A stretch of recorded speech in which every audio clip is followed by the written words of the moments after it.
Hello, this is Gary Marr from Gwinnett Community College. This screencast is for my CIS133 Spring Online students.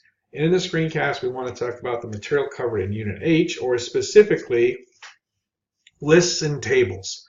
Now, lists and tables, for the most part, are an HTML type topic, although, just like other HTML tags, we can certainly condition these tags to do certain things from a style standpoint with CSS. If you've been around long enough working with HTML like I have, you cut your teeth on ordered lists, unordered lists, and tables, because that was the first real benefit of making your web pages stand out, be a little different than just plain text displayed on the screen. An ordered list is simply a list of items with each item being identified by a number, or maybe a number in a subletter. Whereas an unordered list is simply identified with symbols. So one's got numbers, one's got symbols. Ordered is the numbered. Unordered list is just symbols. Now, the element for an ordered list is OL. Each element within that list is identified with an LI tag. An unordered list uses the UL element. Now, all these lists are, if you're familiar with Microsoft Word, you've seen them probably a lot already. If you had some items that you want to group together and maybe have a dot outside of each one of them, maybe you're building a table of contents, you would probably do that with a list, and in the ribbon of Word, you would see there would be one list with dots and one list that had numbers, the numbers being an ordered list, the dots being an unordered list. That is what's happening here with these tags. So we'll look at some examples here in a second. Here's a CSS style attribute for making changes in the way it appears on the screen. We'll see that in a second. In fact, maybe now what we should do is go over here to the actual file itself and look at some lists that they've identified as part of the sample here. If we look at this page, let's see, I guess it didn't run it here. Let me just run the page so we can see it on the screen. Okay, and okay, this looks like an ordered list. Here's an unordered list, so we've got a couple different things that I can see fairly easily. So here's our ordered list. There's our OL tag and the list elements. Notice how these are terminated with a /OL and then the /LI. Well, we have a table in here which we haven't talked about yet. We'll get there. And here's an unordered list at the bottom, which would simply show a dot next to these three list items. And I think if we go to weddings, birthdays, and family reunions over here, which would be this guy, there's our unordered list, and there's our ordered list. So back to the PowerPoints here. Unordered list, pretty much the same basic structure, same idea, except by UL as the starting tag instead of an OL like an ordered list. We found some on our page there, and this actually outlines it also. There's also something called the description list, which is a little different. This is a less structured list, and to be honest with you, I have not used this as much as the other two, and I suspect that's mostly due to force of habit. I mean, I'm more comfortable. I've got experience more with ordered lists than unordered lists, but this is also covered in this chapter, and I think we'll also find it in our example. Let's take a quick look here. And in our example, we're looking for, here they are. Well, they're commented out for now, because it's all blue. That's Notepad++ telling it's a comment. We can also see the HTML comment symbols up here. So it's commented out, but that's the basic structure of it. You've got a DL, which identifies the list itself, and then DL, DD, and DT for titles, and then also list items. Okay, back to PowerPoints. They're building a nav bar here with a list. We'll look at that in a second, but let's see, the code for it is, go back up here for a second. Let's see. All right, there's our unordered list. There's the links. So what you can also do is take an anchor element and make it a list item. And if we actually go to the page on the top, there we be. Okay, I think that's what they're talking about.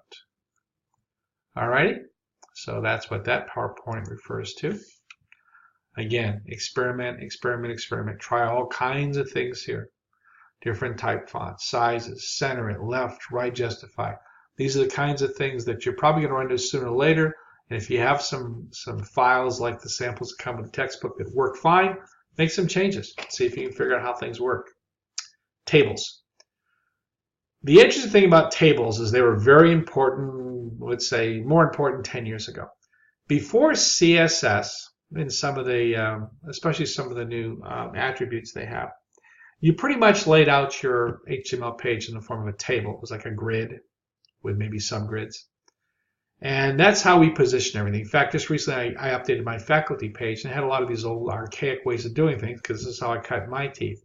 Now CSS does almost all of the formatting of the positional aspects of the HTML page. You can still use tables, but more importantly, I guess, is you're going to still see tables used on web pages. So don't be surprised if you're looking at a legacy web page, legacy meaning one that's older, has not been replaced, but you find the style of the page is laid out in an HTML table. Now, some of the elements. The table element itself, which sits on the outside. These are they had to be. They also have a closing tag, a slash table. There's a header. There's a data cell, and there's a row. So you can basically make a two-dimensional grid here, rows and columns with tables. Okay. This one here is one, again, you want to mess with. Okay. Let's go back over here and see what they have for this week's sample. And we just passed the table a minute ago. Here we go. All right. Here's the starting point of the table tag. One of the things Notepad 3 or Notepad++ does is it'll show these tags in the match point. So there's the beginning of the table, there's the end of the table. I think there's only one table in this example. Is that true? Yes. I guess that's the only table that's in there. This table has a column grouping, it has a heading, it has a row there, it has headers for the row, it has a second row, it has a listing for there, it has a body, although the body has some data detail, some detail showing amounts. If we go back up to the web page itself, they're talking about this area right here. That's a fairly tricky thing to put together. Just think of this. I mean, you've got, first of all, matrix of rows and columns, but you've got some other funny things going on here, like this row here spans 3 columns. If you go back into the actual code, okay, you'll see where that all corresponds. Mess with it, play with it, learn from making changes to it. Add another column, add a couple more rows, put some headers in there. This is the best way to kind of drive home the point. It reminds me when I was first learning spelling words. I'm not sure if they did that in all your classes, but one of the things the teachers used to do is drill us by having us write the spelling word over and over again. And the idea was there is that through repetition we'd be able to learn it and it would stay in the memory. We could recall it. Tables and order lists and unordered lists have been around for years. They're not going anywhere. So I would spend some time making sure you know how to learn those or how to implement those. More tags here. Debugging tables. There's no tools here to help you out. You're going to find there's a problem with it. It's going to look funny. If you were trying to get that single row header over 3 columns, that might take a couple of tries before you get it right. W3 schools, Stack Overflow, 2 places you could look to get some help there. Well, column span, row span, and what's being used to put that information across a couple different columns. Again, that's a fairly new element within HTML. Here's a section here on the CSS involved, column groups, span, column, again, other style elements. That's a pretty sophisticated but yet very effective table in the middle of this page.